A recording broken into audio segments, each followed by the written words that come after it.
मैं बता रहा हूँ, मेरे नबी की तारीख उठाइए, मेरे नबी के बचपन की तारीख उठा करके देखिए। अल्लाह अकबर, सरकार बाहर से तशरीफ लाए हैं, उम्र शरीफ 6 बरस की है, बचपन का जमाना है। घर के अंदर आए, माँ नजर नहीं आई। जवानों, माँ से प्यार किया करो, माँ से मोहब्बत किया करो, इनकी कदर कर लो, इनकी कदर कर लो। माँ बाप बड़ी अजीम नेमत होते हैं। घर में तशरीफ लाए, माँ का चेहरा नजर नहीं आया। जैसी माँ का चेहरा नजर नहीं आया, सरकार की आंखों में आंसू आ जाते हैं। यूं निगाह उठाई आसमान की जानिब, दिल में ख्याल गुजरा, ए मेरे परवरदिगार, बाप का साया तो पैदा होने से पहले ले लिया, आज मेरी माँ नजर नहीं आ रही है। इतनी बात अभी दिल पे महबूब के गुजरा है ख्याल, इतने में रब ने महबूब के दिल पे इल्हाम फरमाया, ए मेरे महबूब उदास ना हो, घर के अंदर चले जाओ, माँ अंदर मौजूद है। अल्लाह अकबर, मेरे सरकार मकान के अंदर तशरीफ लाए हैं। क्या देखते हैं, मकान कमरे के अंदर मेरे नबी की अम्मी ने यूं पैर खड़े किए हुए हैं और ऐसे हाथ बांधे हैं, सर घुटनों के बीच में रखा हुआ है।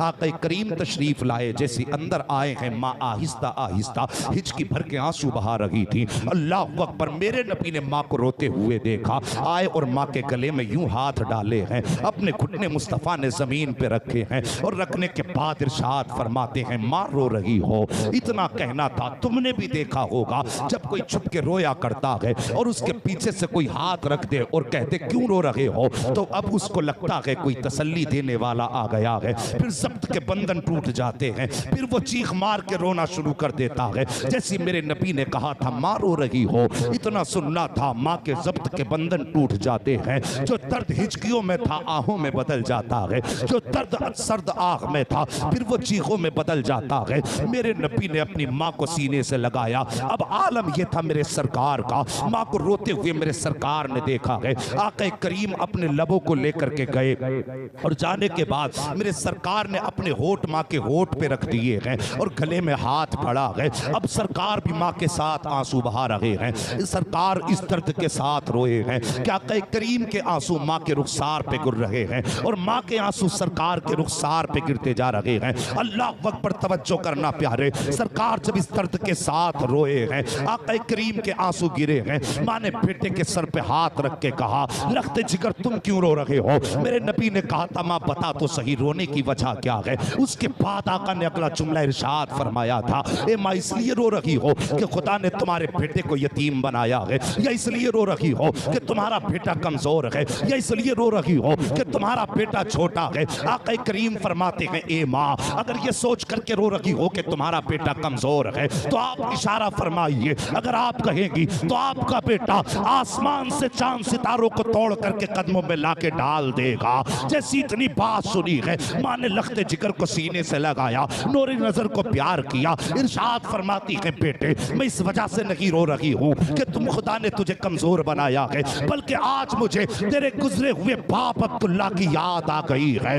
इतना सुनना था। मेरे नबी फरमाते हैं, माँ चाहती क्या हो। सैयदा आमिना कहती है, ए मेरे लख्ते जिगर, मेरा दिल चाहता है काश मैं तुझे लेकर के तेरे बाप अब्दुल्ला के मजार पे जाऊं और जाने के बाद उन्हें सलाम करूं और सलाम करने के बाद उनसे कहूंगी, अब्दुल्ला तुम तनहा छोड़ के आए थे, लेकिन देखो आज आमिना तनहा नहीं आई है, बल्कि तुम्हारे चमन का सबसे प्यारा फूल मोहम्मद अपने हाथ में लेकर के आ गई है। अल्लाह अकबर, मेरे नबी ने इतना सुना है, माँ की गोद से उठते हैं, सीधे दादा की गोद में जाके बैठ जाते हैं। कभी दादा की ताड़ी चूम रहे हैं, कभी माथा चूम रहे हैं, कभी लबो रुखसार चूम रहे हैं। दादा ने कहा था, बेटे बता तो सही रोने की वजह क्या है, आंसू क्यों बहा रहे हो। जैसी इतनी बात कही है, मेरे सरकार फरमाते हैं, दादा हम आपसे कुछ मांगना चाहते हैं। मेरे आका करीम फरमाते हैं, दादा हम आपसे कुछ मांगना चाहते हैं। सरकार फरमाते हैं, बेटे मांगो, क्या मांगना चाहते हो। सब मेरे सरकार ने फरमाया था, दादा हम ये चाहते हैं अगर आप इजाजत दें तो हम अपने ननिहाल में घूमने के लिए चले जाएं। याद रखिए, तवज्जो है आपकी मेरी तरफ। बहुत अच्छा बयान चला, बहुत। अगर ये बंद भी हो जाएगा इंशाअल्लाह तो टाइम तो ऐसे भी हो जाएगा पूरा। बस आप जिस मोहब्बत से सुन रहे हैं उसी मोहब्बत से सुने। कहते हैं जरा या रसूल अल्लाह, और जोर से या रसूल अल्लाह। इस नजरिए से सुनिए, मैंने सरकार की माँ का जिक्र छेड़ा है। क्यों जानते हो? इसलिए छेड़ा है कि अगर कोई मेरी माँ की तारीफ करे मेरा कलेजा ठंडा होगा और कोई नबी की माँ की तारीफ करे, गुंबद खजरे वाले के सीने में ठंडक पड़ जाएगी। तवज्जो है? हाँ बोलो जरा सुभान अल्लाह। बस गौर फरमाइए, मेरे सरकार दादा जान से जाके कहते, दादा हम मदीना जाना चाहते हैं। याद रखिए, मेरे सरकार का ननिहाल भी मदीना है, मेरे सरकार के वालिद का ननिहाल भी मदीना है, और मेरे सरकार के दादा का ननिहाल भी मदीना है। बड़ा गहरा ताल्लुक सरकार का शहर मदीना से है। और शहर मदीना जाते हुए रास्ते में सरकार के वालिद की कब्र पड़ा करती थी। तवज्जो करें, रास्ते में जाते हुए मेरे सरकार की वालिद की कब्र पड़ती थी। मेरे सरकार ने जब इतनी बात कही, दादा ने कहा बेटा बस इतनी बात कहा? जी। आपने फरमाया ठीक है। अगले दिन जैसी सूरज निकला, सरकार के दादा ने हजरत उम्मे ऐमन, हजरत सैयदा आमीना और मेरे सरकार, इन तीन लोगों को मदीना जाने वाले काफिले के साथ रवाना कर दिया। तवज्जो है? हाँ, मदीना जाने वाले काफिले के साथ रवाना कर दिया। मेरे सरकार 1.5 महीना लगभग वालिदा के साथ मदीना शरीफ रहे। 1.5 महीना वापस आ रहे थे काफिले के साथ।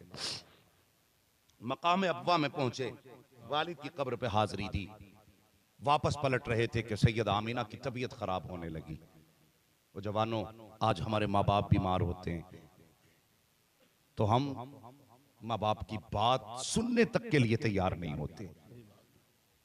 माँ अगर कह दे बेटे ये दवा का पर्चा रखा है, कई दिन हो गए दवा खत्म हुए, बेटे मेरी दवा ला देना, तो डायरेक्ट हम कहते हैं हम तुम्हारी दवा लाएं या अपने बच्चों का खर्च उठाएं। ये बेवकूफी है। मैं कहता हूं खुदा की कसम, बाप की जरूरत है पूरी तुम करो, माँ की जरूरत है तुम पूरी करो, तुम्हारी जरूरत है खुदा पूरी कर देगा। हम तो जानते ही नहीं जरूरत है पूरी कराना। जिसके दरवाजे पे रब ने सब कुछ रखा, हमने उससे रिश्ता तोड़ दिया और फिर भागे फिर डोरी दे दे, तावीज दे दे। अबे डोरी और तावीज में सब कुछ होता तो सबसे ज्यादा डोरी तावीज तो उसके गले में लटके होते जो तुझे डोरी तावीज से जिंदा रखना चाह रहा है। मैं तो दावे से कहता हूं माँ बाप नाराज है, पूरा कुरान गले में लटका लो, कुछ नहीं हो सकता। माँ बाप को राजी कर लो, उनकी दुआएं मिल जाएंगी, फिर किसी तावीज की जरूरत नहीं रह जाएगी। हाँ, दुआ तावीज असर है इसमें, लेकिन ये तभी कामयाब हैं जब घर के अंदर माँ बाप राजी होंगे। इनकार नहीं है इससे, ये कुछ नहीं है, मगर इनके भी असर के लिए भी कुछ शर्तें होती हैं। अगर माँ बाप बीमार हैं उनकी फिक्र करें। मेरे नबी की वालिदा की तबीयत खराब हुई, रास्ते में काफिले के साथ आ रहे हैं, तबीयत इतनी बिगड़ने लगी, इतनी बिगड़ने लगी। जब तबीयत बिगड़ी तो हजरत हलीमा हजरत सैयदा आमीना कहती हैं, उम्मे ऐमन कहा जी सैयदा, का अब मुझसे सवारी पे बैठा नहीं जाता, कहना क्या चाहती हो? का काफिले से कह दो जरा ठहर जाए, कुछ देर आराम कर लें, जब तबीयत सही हो जाएगी फिर हम चलेंगे। काफिला ठहर गया। दोपहर का वक्त था, सरकार माँ के सर को गोद में लेकर के बैठे हैं। अल्लाह अकबर। वक्त गुजरता गया, शाम का वक्त करीब आने लगा। बजाय इसके कि तबीयत सुधरती, तबीयत बिगड़ती गई, बिगड़ती गई। तबीयत जब बिगड़ती गई, शाम का वक्त होने लगा, तब काफिले वालों ने कहा था, ए उम्मे ऐमन, सैयदा से पता करो, अगर ये साथ चलें तो हम ठहरते हैं, और अगर ये साथ ना जाएं तो फिर हमें जाने की इजाजत दे दो, ताकि हम अपने वक्त से अपना सफर कर सकें। जैसी काफिले ने इतनी जाने की बात कही, ये आवाज मेरे नबी के कानों से टकराई है। जरा सोचो तो सही, चारों तरफ जंगल है, दूर दूर तक किसी तबीब का पता नहीं है,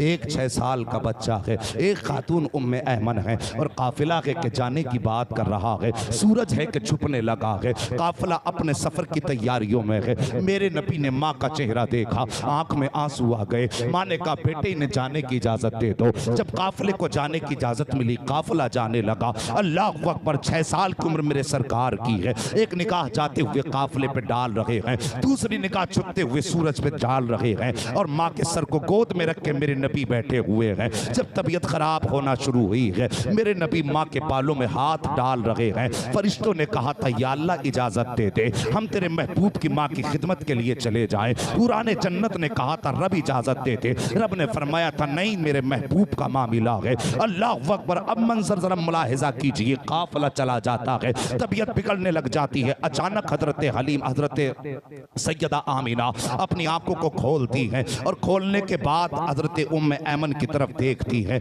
और देखने के बाद इशारा करके बुलाया, कहा उम्मे ऐमन जरा करीब आ जाओ। हजरत उम्मे ऐमन करीब आई है। नबी की वालिदा ने अपने शहजादे का हाथ पकड़ा है और पकड़ने के बाद हजरत उम्मे ऐमन के हाथ में दे के कहा था, उम्मे ऐमन अब मैं दुनिया से जा रही हूँ, आज के बाद मेरे बेटे की जिम्मेदारी तेरे हवाले है। याद रखना, जिन बच्चों की माएँ बचपन में चली जाती हैं वो बच्चे दीवार से लग के रोया करते हैं। याद रखना, आज के बाद मेरा मोहम्मद दीवार से लग के ना रोने पाए। अगर ये दीवार से लग के रोएगा तो आमीना की रूह तड़प जाएगी। इतना कहने के बाद आपने अपने शहजादे का हाथ उम्मे ऐमन के हाथ में दिया है और खुद आंसू बहा रही है। जैसी कुछ देर गुजरी है, हजरत सैयदा आमीना ने यूं बाजू फैलाए हैं और फैलाने के बाद अपने बेटे की तरफ देखा और देखने के बाद फरमाया था, ए मेरे शहजादे मोहम्मद, आज से पहले तूने हजरत हलीमा सादिया से लोरियां सुनी है, उनकी बेटी सीमा से लोरियां सुनी है, उससे पहले तुमने सौबिया से लोरियां सुनी है।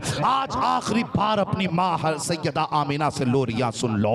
ये कह के आवाज थी, मेरे सरकार दौड़े हैं, माँ के सीने से लग जाते हैं। माँ ने शहजादे के आंसू पोंछे और इरशाद फरमाती है, मेरे शहजादे आंसू ना बहा, तेरी दुनिया में अजीम शान है, निराली शान है बेटे। जब तू पैदा हुआ था तो कोई आवाज दे रहा था और ये कह रहा था, ये बच्चा बड़ी अजीम शान वाला है, आने वाले जमाने में इस बच्चे का रुतबा इतना बुलंद होगा कि सारा जमाना इस बच्चे का गुलाम बनाया जाएगा और इस बच्चे को सारे जमाने का इमाम बना दिया जाएगा।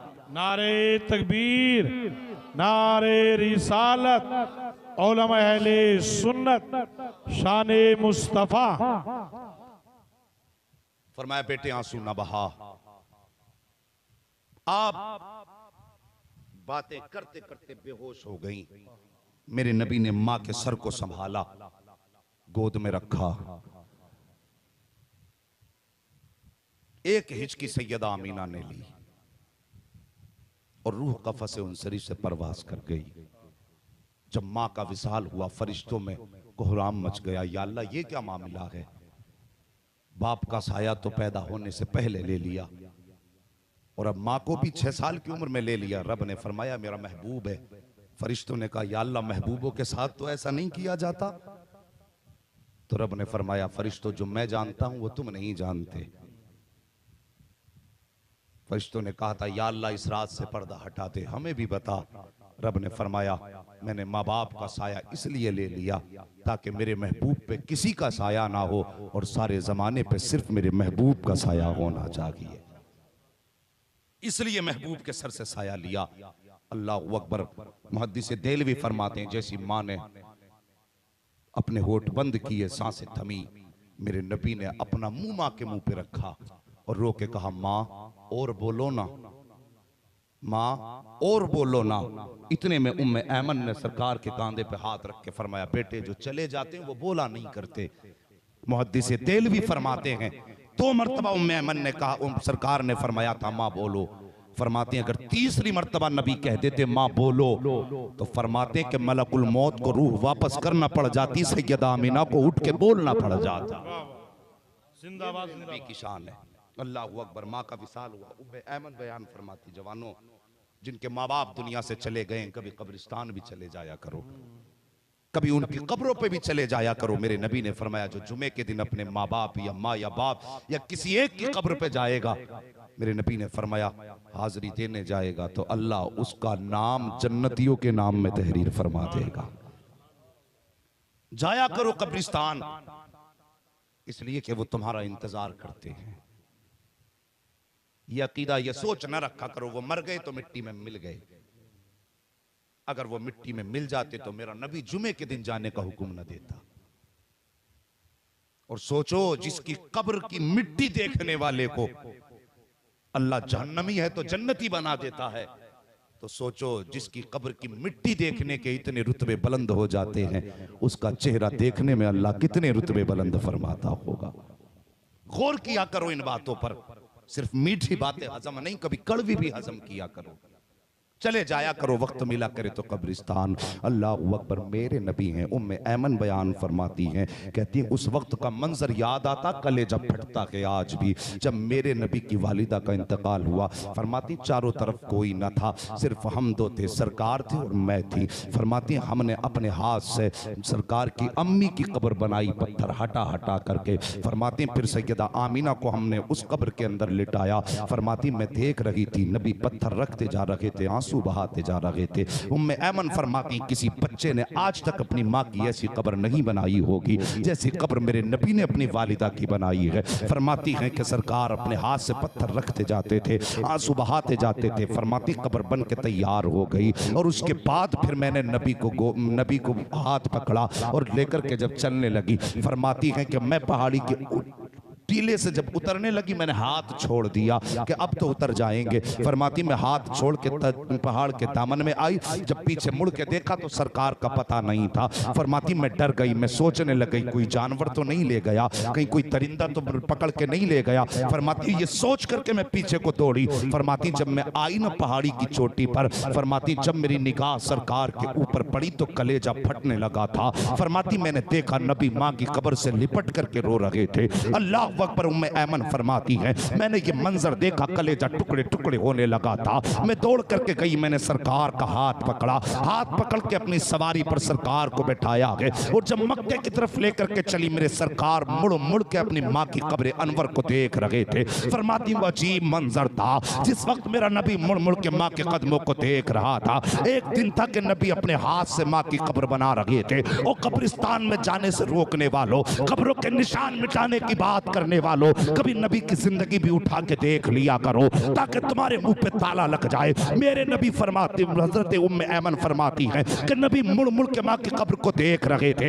एक दिन वो था कि नबी माँ की कब्र बना करके आए हैं, फिर एक दिन वो आया है मेरे नबी ने ऐलान नबुव्वत फरमाया है, फिर यही मस्जिद नबवी है, इसी की दीवार से सरकार टेक लगा करके बैठे हैं और सरकार के सर घुटनों पे रखा हुआ है, सरकार आंसू बहा रहे हैं। हजरत उमर फारूक आजम ने आके कहा था या रसूल अल्लाह, अगर किसी ने जबान चलाई हो तो जबान काट देंगे, अगर किसी ने आंख चलाई हो तो आंख को निकाल देंगे, अगर किसी ने हाथ चलाया होगा तो हाथ काट देंगे। सरकार बताइए तो सही, किसी ने तकलीफ पहुंचाई है तो अपने पास जवान बेटे मौजूद हैं, अपनी जिंदगियां लुटा देंगे, हुजूर तकलीफ नहीं होने देंगे। मेरे नबी ने फरमाया था उमर किसी ने तकलीफ नहीं दी है, किसी ने हाथ नहीं चलाया है, किसी ने आंख नहीं दिखाई है। तब हजरत उमर ने कहा था या रसूल अल्लाह, अगर किसी ने आंख नहीं दिखाई है तो बताइए रोने की वजह क्या है। मेरे सरकार फरमाते हैं उमर आज मोहम्मद को अपनी माँ की याद आ गई है, आज आमीना की याद आ गई है। तब उमर ने कहा था या रसूल अल्लाह, कि आज भी आपको माँ की याद आया करती है। मेरे सरकार फरमाते हैं हाँ उमर, आज भी मुझे माँ की याद आया करती है। हजरत उमर ने कहा था आका बताइए तो सही क्या याद आती है। मेरे सरकार ने फरमाया था उमर, मेरा दिल ये कहता है काश आज मोहम्मद की माँ जिंदा होती, आज मेरी माँ होती, मेरे हुजरे के अंदर होती, मैं मस्जिद नबवी के मुसल्ले पे होता, नमाज पढ़ाता होता, कुरान की तिलावत करता होता। आहिस्ता से पर्दे के पीछे से एक आवाज आ जाती, फरमाते मेरे कान ये चाहते हैं काश मेरे हुजरे से आवाज आती और मेरी माँ आवाज दे के कहती बेटा मोहम्मद मेरी बात सुन जा। आका फरमाते हैं सहाबा जैसी मेरी माँ आवाज दे देती मैं नमाज तोड़ देता, मुसल्ला छोड़ देता, माँ की खिदमत में चला जाता। सहाबा ने कहा था हुजूर बंदगी छोड़ने के बाद बंदी की बारगाह में जाते, इबादत छोड़ने के बाद माँ की बारगाह में जाते। आका फरमाते हाँ वजह क्या है। तब नबी ने फरमाया था ए मेरे सहाबा सुन लो, नमाज तोड़ देता, मुसल्ला छोड़ देता, माँ के पास चला जाता। वजह यह है कि जब माँ राजी होती है तभी पैदा करने वाला खुदा राजी हुआ। नारे तकबीर, नारे रिसालत, उलमा अहले सुन्नत, हज़रत अल्लामा मौलाना मुफ्ती हम्माद साहब किबला जिंदाबाद जिंदाबाद। बहुत